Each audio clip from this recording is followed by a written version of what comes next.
हाँ जी, सो फिजिक्स के पेपर में सिर्फ 2 दिन रह गए हैं और मुझे बहुत सारे बच्चे काफी टाइम से पूछ रहे हैं कि दीदी सिर्फ इतना बता दो कि फिजिक्स के पेपर में पास कैसे होना है, क्योंकि इस सब्जेक्ट ने ना हमारा दिमाग का दही कर रखा है। सिर्फ 2 दिन बाकी रह गए, समझ नहीं आ रहा क्या करना क्या नहीं करना है। 99 मार्क्स हमें नहीं चाहिए, हमें टॉपर नहीं बनना, हमें तो सिर्फ पास पास करना है, इसको डिसेंट मार्क्स चाहिए। तो यार ये वीडियो तुम्हारे लिए, इस वीडियो को ध्यान से देख लेना। इस क्वेश्चन का आंसर मैं पहली बार इस चैनल पे नहीं कर रही हूँ, मैं बहुत बार कर चुकी हूँ, मैं आज भी बता देती हूँ। मैं अपने चैनल पे बहुत बारी तुम्हें बताती थी 80-20 रूल के बारे में। इसका मतलब होता है कि 20% एफर्ट लगा के तुम अपने 80% रिजल्ट निकाल रहे होते हो। हमारे सिलेबस और एग्जाम में भी ऐसा ही होता है कि 20% एफर्ट डाल के तुम 80% रिजल्ट ला सकते हो, जिसमें ऑब्वियसली डिसेंट मार्क्स होते हैं। 80% is not so bad marks, ठीक है। अगर 20% एफर्ट डाल के 80% आ रहे तो मैम बताइए 20% कहां पर हमारे एफर्ट डालें। तुम्हें सिर्फ काम करना है पीवाईक्यूज के ऊपर। पीवाईक्यूज की वीडियोस अगर तुम्हें मिलती हैं, डेफिनेटली उनकी वीडियोस देखो। सिर्फ एक बार क्विक रिवीजन करके चैप्टर्स का बस पीवाईक्यूज पे लग जाओ। ये चीज एक ऐसी है जो तुम्हें पासिंग क्राइटेरिया में पहुंचा देगी, इवन उससे डिसेंट मार्क्स भी दिला देगी। पीवाईक्यूज का पूरा एनालिसिस करके मैं ये वीडियो लेकर आई हूँ। तो अभी रिसेंट ईयर के पीवाईक्यूज का एनालिसिस मैंने करा था और मुझे पता चला कि यार ऐसे कौन से चैप्टर्स हैं और ऐसे कौन से टॉपिक्स हैं जो ज्यादातर पूछे जा रहे हैं। तो प्लीज वो वाली चीजें कर लेना, मैं आपको इस वीडियो में बता देती हूँ, ठीक है। तो सबसे पहले ना, मुझे कुछ नहीं आता फिजिक्स में, बहुत कम आता है, तो मैं सबसे पहले कहां से स्टार्ट करूंगी। जो जितने भी चैप्टर्स है मेरे पास में, टोटल 14 चैप्टर्स हैं। 14 में से कुछ तो ऐसे चैप्टर होंगे जो बहुत ईजी होंगे, हलवा होंगे, कुछ होंगे जो मीडियम टाइप्स होंगे, कुछ होंगे जो डिफिकल्ट टाइप्स होंगे। अब इसकी नियर टू जीरो पॉसिबिलिटीज बनती है कि तुम डिफिकल्ट वाले चैप्टर को अपने लिए इजी बना लोगे बिल्कुल 1-2 दिन के अंदर करके, ऐसा पॉसिबल नहीं है। तो पहले इजी चैप्टर्स उठा लो, डुएबल, इजी और मीडियम चैप्टर्स। ये 2 टाइप के ऐसे चैप्टर्स है जो तुम कर सकते हो। तो कौन से ऐसे इजी और मीडियम चैप्टर्स है मैं आपको पहले बता देती हूँ। मैं हमेशा से बताती हूँ कि पार्ट 2 किताब जो है वो सबसे पहले उठाया करो। पार्ट 2 किताब के जो लास्ट के चारों चैप्टर हैं, रे और वेव को छोड़कर, dual nature, atom, nucleus, semiconductor, ये 4 चैप्टर ऐसे हैं जो तुम्हें 19 मार्क्स दिला के जाएंगे मिलकर। इतने इजी चैप्टर है कि अगर तुम इसको पढ़ने भी बैठोगे ना तो तुम्हें ज्यादा टाइम लगेगा ही नहीं। तुम आज रात को और कल सुबह तक करके इसको निपटा सकते हो, इन चारों चैप्टर्स को। तुम्हारा कॉन्फिडेंस बूस्ट होगा, वो अलग बात कि भाई पार्ट 2 किताब में तो मैंने ऑलमोस्ट सब कर लिया, रे और वेव को छोड़ दिया, बाकी सब कुछ कर लिया। कॉन्फिडेंस बूस्ट करना सबसे इंपॉर्टेंट टास्क होता है फिजिक्स के अंदर, तभी वो आपको पल्ले पड़ेगी थोड़ी बहुत, ठीक है। इसके एमसीक्यूज बहुत डिफिकल्ट नहीं आते, इसके डेरिवेशन बहुत डिफिकल्ट नहीं आते। इजी वाली कैटेगरी में पार्ट 2 बुक के चारों चैप्टर्स, ईएम वेव्स भी आ सकता है पार्ट 1 के अंदर, मैग्नेटिज्म एंड मैटर भी इजी टाइप्स में ही आता है, बहुत डिफिकल्ट नहीं है। एंड साथ में ईएमआई भी काइंड ऑफ इजी ही है, बहुत ज्यादा डिफिकल्ट नहीं है। तो अगर ये सारे चैप्टर्स कर लेते हो तो ये इजी वाली कैटेगरी में आते हैं, तुम्हारा काफी ज्यादा कॉन्फिडेंस बूस्ट कर देंगे। पासिंग क्राइटेरिया से ऊपर उठ के थोड़ा सा और आगे जाना चाहते हो, डिसेंट मार्क्स स्कोर करना चाहते हो, तो ये एडिशनल चैप्टर्स और कर लेना। आराम से तुम्हारे 70 में से 45-50 नंबर कहीं नहीं गए अगर तुम इन चैप्टर्स को भी एडिशनली कर लेते हो तो। ये चैप्टर है chapter number 1, electric charges and fields. Ray optics पूरा ना पढ़ा जाए तो कोई बात नहीं, इसके डेरिवेशन सारे के सारे कर लेना, स्पेशली जो मिरर वाले होते हैं, लेंस मेकर फॉर्मूला होता है, टेलीस्कोप, माइक्रोस्कोप होता है, उनमें से बहुत बारी आ जाता है, प्रिज्म होता है, इनमें से बहुत बारी डेरिवेशन रिपीट हो रखे हैं, मैंने प्रीवियस पेपर्स का एनालिसिस करते हुए देखा था। तो रे ऑप्टिक्स, इस पे डेरिवेशंस वगैरह देख लेना और फॉर्मुलाज एक बार गो थ्रू कर लेना। इलेक्ट्रिक चार्जेस एंड फील्ड्स देख लेना, मूविंग चार्जेस एंड मैग्नेटिज्म देख लेना। हाँ, हालांकि थोड़ा सा डिफिकल्ट चैप्टर पड़ता है, लेकिन बहुत हाई वेटेज और बहुत सारे मैंने क्वेश्चंस रिपीट होते हुए देखे हैं पिछले सालों के अंदर। साथ में करंट इलेक्ट्रिसिटी जरूर कर लेना अगर टाइम तुम्हारे पास बच जाए तो, ठीक है। तो ये सारे चैप्टर्स ऐसे हैं जो तुम अगर एडिशनली और कर लेते हो ना तो तुम्हारे मार्क्स काफी इंप्रूव हो सकते हैं। देखो, सीबीएसई ने रिसेंट ईयर के पेपर पैटर्न में थोड़ा सा चेंज करा है कि यहाँ पर ना तुमसे कॉन्सेप्चुअल क्वेश्चंस थोड़े से ज्यादा पूछे जा रहे हैं, एमसीक्यूज तुमसे ज्यादा पूछे जा रहे हैं सॉल्व करने के लिए। तुम्हें डेरिवेशन थोड़े से कम कर दिए गए हैं, डेरिवेशन पहले के कंपैरिजन में थोड़े कम पूछे जाते हैं, लेकिन ऐसा नहीं कि पूछे नहीं जाएंगे, पूछे जाएंगे तो बड़े वाले आंसर में पूछे जाएंगे, मतलब बड़े वाले क्वेश्चंस में, लाइक 5 मार्कर है ना, इनमें पूछे जाएंगे। तो डेरिवेशन को प्रैक्टिस करके जाना है और डेरिवेशन जो इंपॉर्टेंट डेरिवेशन है उनको कर लेना। इंपॉर्टेंट डेरिवेशन तुम्हें यूट्यूब पे इंपॉर्टेंट डेरिवेशन सर्च करोगे तुम्हारे सामने आ जाएंगी, कोई भी ट्रस्टेड टीचर की वीडियो देख सकते हो इंपॉर्टेंट डेरिवेशन के लिए, बस इतना ही तुम्हें करना है। मैंने प्रीवियस पेपर्स की एनालिसिस करी थी और कुछ ऐसी लिस्ट बनाई थी जिन टॉपिक से ना बार बार क्वेश्चन मुझे रिपीट होते हुए दिखाई दिए हैं, मैं वो टॉपिक्स तुम्हें बता देती हूँ। तो सबसे पहले जो चैप्टर है इलेक्ट्रिक चार्जेस एंड फील्ड्स, यहाँ पर ना इलेक्ट्रिक फील्ड के ऊपर बहुत सारे टाइप के क्वेश्चन पूछे गए। Potential energy of electric dipole, इसका वाला डेरिवेशन काफी ज्यादा रिपीट हो रखा है, तो इसको भी एक बार देख लेना। मतलब electric charges and fields, ray optics and moving charges and magnetism, इनके डेरिवेशंस भाई साहब इतने ज्यादा रिपीट हो जा रहे हैं। केस स्टडी बेस्ड क्वेश्चंस में भी इन्हीं चैप्टर से ज्यादातर क्वेश्चन आ रहे हैं। एक करंट इलेक्ट्रिसिटी, ये चैप्टर्स ऐसे हैं जिनसे केस स्टडी बेस्ड क्वेश्चंस भी बनते हैं। तो अगर तुम्हें केस स्टडी बेस्ड क्वेश्चंस पे काम करना है तो इन चैप्टर्स को थोड़ा और कॉन्सेप्चुअल वे में पढ़ लो, ठीक है। लेकिन अगर नहीं करना है तो कोई बात नहीं, बस इनके डेरिवेशंस अच्छे से करके चले जाना और इनके सारे फॉर्मुलाज अच्छे से देख लेना, क्योंकि फॉर्मुलाज के ऊपर बहुत ज्यादा, मतलब मैंने देखा है बहुत सारे न्यूमेरिकल्स आए हैं इन चैप्टर से। और एक यार फिजिक्स में यूनिट कन्वर्जन का बहुत ध्यान रखना, बहुत बच्चों के नंबर इसी वजह से कट कट जाते हैं क्योंकि उनको यूनिट ही कन्वर्ट नहीं करनी आती है, ठीक है। तो थोड़ा यूनिट का, डायरेक्शंस का उनका ध्यान दे लेना, ये इंपॉर्टेंट चीजें हैं। इसके अलावा जो टॉर्क होता है, tau is equal to P sine theta वाला, है ना, तो उसके ऊपर आ जाता है। ये क्वेश्चन इतनी बारी रिपीट हो रखा है, मतलब लास्ट ईयर के पेपर्स के अंदर 2-3 बारी रिपीट हो गया है। चार्ज डेंसिटी जो है, इसके ऊपर भी सवाल बहुत बारी आ रखा है, एमसीक्यू के अंदर भी और 2-3 मार्क्स के क्वेश्चन के अंदर भी, तो एक बार इसको भी देख लेना। कैपेसिटेंस वाले के अंदर या एनर्जी स्टोर्ड इन कैपेसिटर, जो पैरेलल कॉम्बिनेशन होता है उसके अंदर जो एनर्जी स्टोर्ड होती है उस पे सवाल बहुत बार आया हुआ है। करंट इलेक्ट्रिसिटी से भी बहुत सारे टाइप के क्वेश्चन आ रखे हैं, लाइक व्हीटस्टोन ब्रिज तो मतलब फेमस सा ही हो गया है सीबीएसई के अंदर, सीबीएसई वालों का फेवरेट हो गया मुझे लगता है, यहाँ से क्वेश्चन आ रहे हैं। तो जब मैं बोल रही हूँ ना इंपॉर्टेंट टॉपिक है ये, तो इंपॉर्टेंट टॉपिक है तो उसका डायग्राम, उसका डेरिवेशन, उससे रिलेटेड एमसीक्यू, फॉर्मूला, हर एक चीज देख लेनी है, ठीक है, इंपॉर्टेंट टॉपिक का। इसके अलावा करंट डेंसिटी के ऊपर क्वेश्चन आ रखा है। रेजिस्टेंस और टेम्परेचर के बीच में रिलेशन वाला फॉर्मूला होता है कि टेम्परेचर बढ़ा दोगे रेजिस्टेंस कैसे बढ़ेगा, आ चुका है पिछले सालों में, तो एक बार ही देख लेना। ये फॉर्मूला बेस्ड क्वेश्चंस होते हैं, वैसे कर लोगे लेकिन एक बार फॉर्मूलाज देख लेना। इसके अलावा पोटेंशियल डिफरेंस होता है, तुम्हें एक सामने सर्किट गिवन होगा, उससे पोटेंशियल डिफरेंस पूछ लेंगे, भाई इस और इस पॉइंट के बीच में पोटेंशियल डिफरेंस निकालो, तो इस टाइप के क्वेश्चंस भी तुम्हारे पास आ सकते हैं क्योंकि पिछले सालों में रिपीट हो चुके हैं। इसके अलावा मूविंग चार्जेस, मैग्नेटिज्म, भाई साहब जहां घुमा रही हूँ बस इस चैप्टर से रिलेटेड क्वेश्चन है। एक यार इसमें फोर्स इन वायर जो F is equal to ILB sine theta वाला फॉर्मूला होता है, हो सकता है उस पर डेरिवेशन वाला क्वेश्चन आ जाए, या हो सकता है कि उसमें कोई कॉन्सेप्चुअल क्वेश्चन आ जाए, लाइक डायरेक्शंस के रिगार्डिंग आ जाएगा IJ K कैप, तो एक बार थोड़ा सा देख के जाना क्योंकि बहुत इंपॉर्टेंट बन जाता है। इसके अलावा गैल्वेनोमीटर, भाई साहब हाथ धो के पीछे पड़ गई सीबीएसई गैल्वेनोमीटर के, गैल्वेनोमीटर को हमने एमीटर में चेंज कर दिया, या गैल्वेनोमीटर की सेंसिटिविटी, इनके ऊपर भी मैंने सवाल बहुत बार देखे, तो गैल्वेनोमीटर वाले टॉपिक को बहुत अच्छे से करके चले जाना। पैरेलल वायर्स रखे हुए होते हैं, उनमें फोर्स जो होता है वो सेम डायरेक्शन के अंदर करंट होती है, तो वो रेपल करेगा, अट्रैक्ट करेगा, उसके ऊपर थोड़े कॉन्सेप्चुअल क्वेश्चंस बनते हैं। मतलब इस चैप्टर में बेसिकली कॉन्सेप्चुअल क्वेश्चन थोड़े से ज्यादा बनते हैं।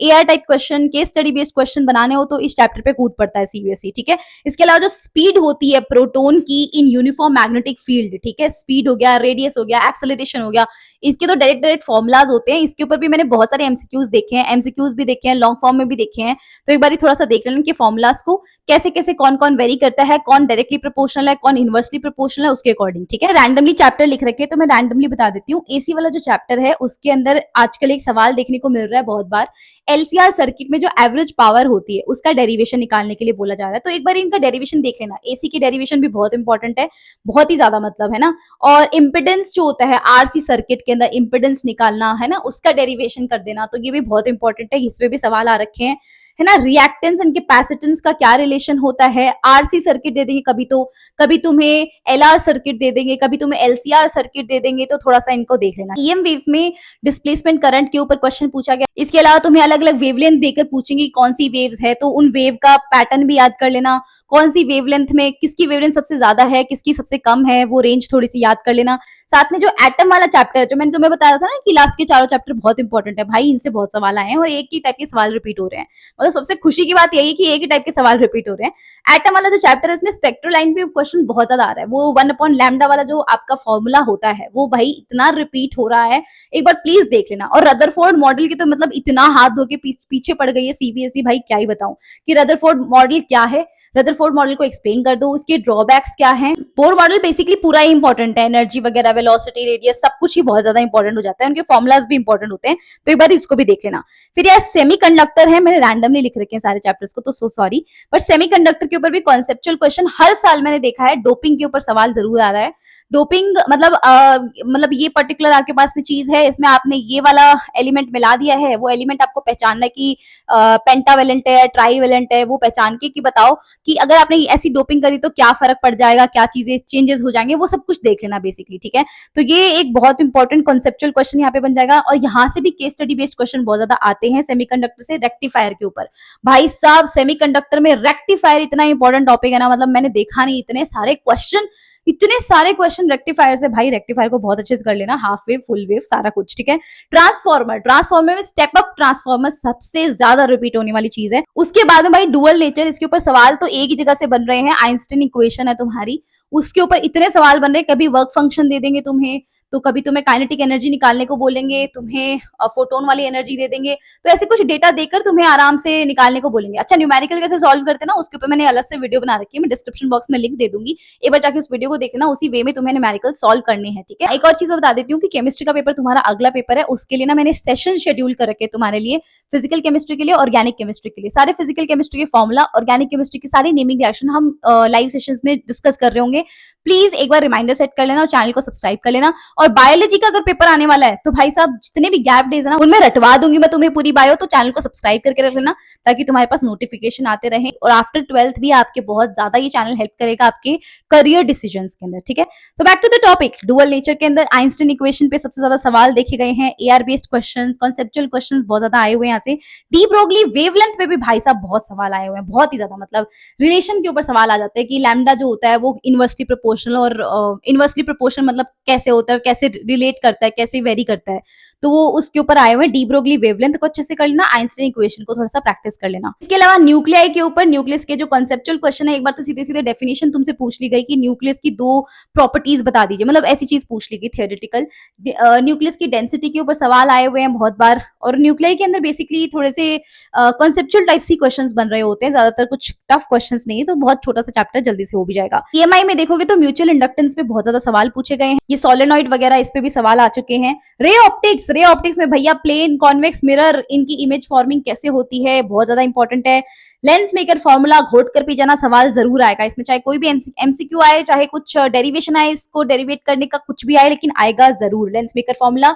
एंड मिरर फॉर्मूला पे एमसीक्यू बहुत बारी आ चुके हैं। प्रिज्म भाई साहब, एंगल ऑफ डेविएशन, जो एंगल ऑफ डेविएशन होता है वो कैसे वेरी करता है एंगल ऑफ इंसिडेंस के साथ में, उसके ऊपर बहुत बार सवाल आए हैं। प्रिज्म को तो मतलब इतना अच्छे से करके जाना कि यहाँ पर ना डेरिवेशन भी आ सकता है, यहाँ पर कोई और फॉर्मूला बेस्ड क्वेश्चन भी आ सकता है, बहुत ईजी सा है प्रिज्म, बहुत ज्यादा डिफिकल्ट नहीं है। और एक लेंस मेकर फॉर्मूला बहुत ईजी है, यहाँ से बहुत सारे क्वेश्चन आए हुए हैं। केस स्टडी बेस्ड क्वेश्चन में भी लेंस के ऊपर क्वेश्चन आया हुआ है यहाँ पर रे ऑप्टिक्स से, that is power of lens, lens की पावर्स कैसे कैलकुलेट करते हैं, बहुत ईजी सा है और सिंपल सा है, और यहाँ से सवाल आ चुका है। प्रिज्म के अंदर जो डेरिवेशन होता है रिफ्रेक्टिव इंडेक्स का, एक बार देख लेना, बहुत इंपॉर्टेंट है। इसके अलावा वेव ऑप्टिक्स में यंग डबल स्लिट एक्सपेरिमेंट भाई साहब इतनी रिपीट हो चुकी है, और हाइजन प्रिंसिपल, इस पे भी बहुत बारी सवाल आ चुके हैं। हाँ, मूविंग चार्जेस में लेंस लॉ भी एक बहुत इंपॉर्टेंट हो चुका है, टॉर्क के ऊपर भी सवाल आ चुके हैं। इलेक्ट्रिक चार्जेस में गॉस लॉ के ऊपर सवाल आ चुके हैं। नेट फोर्स कितना लगना चाहिए, पोटेंशियल एनर्जी, इनके ऊपर भी सवाल आ चुके हैं। तो इलेक्ट्रिक चार्जेस में बेसिकली डाइपोल वाला टॉपिक, गॉस लॉ वाला टॉपिक, और इनके डेरिवेशंस बड़े इंपॉर्टेंट है। सेमीकंडक्टर में रिवर्स बाइसिंग, फॉरवर्ड बाइसिंग, जो चैप्टर्स मैंने तुम्हें बताए हैं फर्स्ट प्रायोरिटी पे करने के लिए, काइंडली उन्हें फर्स्ट प्रायोरिटी पे कर लेना। मैं फिर से रिपीट कर देती हूँ, पार्ट 2 किताब के चारों chapters, dual nature, atom, nucleus, semiconductor, EM wave part 1 book का ईएमआई कर सकते हो, मैग्नेटिज्म एंड मैटर कर सकते हो। ये थोड़े से इजी टाइप्स चैप्टर पढ़ते हैं, बहुत ज्यादा डिफिकल्ट चैप्टर नहीं है। मीडियम चैप्टर्स में अगर तुम करना चाहो तो तुम एसी कर सकते हो, तुम करंट इलेक्ट्रिसिटी कर सकते हो, तुम इलेक्ट्रिक चार्जेस एंड फील्ड्स बहुत इंपॉर्टेंट है वो कर सकते हो। मूविंग चार्जेस एंड मैग्नेटिज्म अगर टाइम बच जाए तो डेफिनेटली चैप्टर को लेना, बहुत ज्यादा हाई वेटेज है, यहाँ से बहुत टाइप के सवाल बने हुए हैं, ठीक है। इसके साथ साथ रे ऑप्टिक्स पूरा ना पढ़ पाओ, डिफिकल्ट लगे, बहुत बड़ा लगे, तो रे ऑप्टिक्स में सिर्फ डेरिवेशन देख लेना और इनके फॉर्मुलाज देख लेना।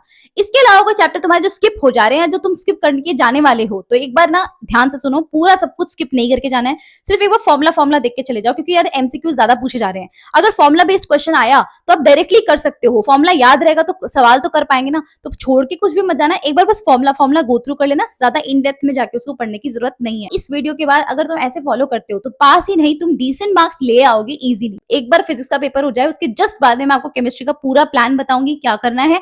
केमिस्ट्री के अंदर मैंने तुम्हें नेमिंग रिएक्शन का लाइव सेशन शेड्यूल करके रखा है, फिजिकल केमिस्ट्री के लिए भी मैंने तुम्हें शेड्यूल करके रखा हुआ है, तो इसके ऊपर अपन मिलेंगे और बहुत सारा कुछ डिस्कस करने वाले होंगे। तो ये चैनल आपको बहुत ज्यादा हेल्प करेगा, तो चैनल को सब्सक्राइब करना नहीं भूलना है, वीडियो को लाइक करना, शेयर करना नहीं भूलना है। और हाँ, मुझे पता है फिजिक्स का पेपर आ रहा है, इसलिए तुम दिन में 10 बार अपने आप को बोलते हो यार मुझसे तो नहीं होगा, मुझसे तो नहीं होगा। आज के बाद कभी खुद से ये नहीं कहना कि मुझसे नहीं होगा, हमेशा भगवान को शुक्रिया अदा करो कि हे भगवान धन्यवाद, आपने मुझे इतना अच्छा दिमाग दिया कि मैं चीजें नहीं भी आती हूँ कि समझ के कर सकता हूँ। इसलिए हर एक एग्जाम के गैप डेज में हमेशा खुद को सिर्फ ये बोलना है कि मेरे साथ जो भी होता है सब अच्छा होता है। अब चाहे जैसा भी होगा तेरा पेपर, मुझे नहीं पता, लेकिन अपने लिए बोलना हमेशा अच्छा है कि मेरे साथ जो भी होगा आज के बाद सब बढ़िया होगा, मैं एकदम अपनी मेहनत डालूंगा जितना मैं कर सकता हूँ। 2 दिन के अंदर, 2.5 दिन में, जितना भी मेरे पास टाइम बचा हुआ है, एकदम मैं 100% डाल के पेपर दे आऊंगा। बाकी भगवान भरोसे है। ठीक है, उतना ही कर सकते हैं, हमारे हाथ में उतनी चीज है। टेंशन लेकर बैठना, टाइम बर्बाद करना, इससे तो बेटर है ना कि हम कुछ कर लें, है ना। तो टेंशन मत करना। अगर मार्क्स कम भी आएंगे तो भी मैं यहाँ हूँ, मार्क्स ज्यादा भी आ गए तो भी मैं यहाँ हूँ। मैं हर सिचुएशन में तुम्हारे साथ हूँ। कैसे डील करना है, क्या आगे करना है, लाइफ में क्या करना है, कौन सा कॉलेज जाना है, सब कुछ बता दूंगी। तो चैनल को सब्सक्राइब कर लेना और मुझे कमेंट्स में ये जरूर लिखना, आज से मेरे साथ जो भी होगा सब अच्छा होगा। बस पॉजिटिविटी अपने दिमाग में रखनी है। अपने दिमाग में कभी भी नेगेटिव अफर्मेशन नहीं करना है, सिर्फ पॉजिटिव अफर्म करो खुद को। खुद देख लेना कि पॉजिटिव सब कुछ होने लग जाएगा। ठीक है, on that note Ekta Soni signing off for the day. Thank you so much for watching this video. मिलते हैं नेक्स्ट वीडियो में, तब तक के लिए चैनल को सब्सक्राइब जरूर करिएगा। Bye bye.